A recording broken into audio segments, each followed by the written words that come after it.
Leo Reddy, రేపు కటింగ్కి వెళ్దామా? అమ్మా కిందికి వెళ్ళి ఆడుకొని వస్తా అమ్మా. సరే, జాగ్రత్తగా వెళ్ళు. ఓకే అమ్మా. A few minutes later. అమ్మా అమ్మా అమ్మా ఏంట్రా? అమ్మా ఒకసారి కిందికి రా అమ్మా. ఎందుకు? అబ్బా రా అమ్మా చెప్తా. అబ్బా వస్తున్నా, ఉండు.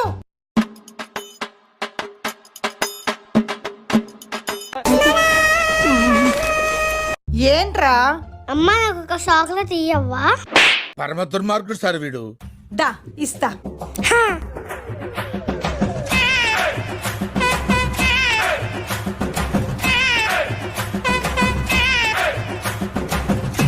చాక్లెట్ కావాలా నీకు? అవునమ్మా. ఇంట్లో చాక్లెట్స్ అయిపోయినాయి. అమ్మ బాబాయ్. మీకు జోహార్లు. సబ్స్క్రైబ్ చేయండి.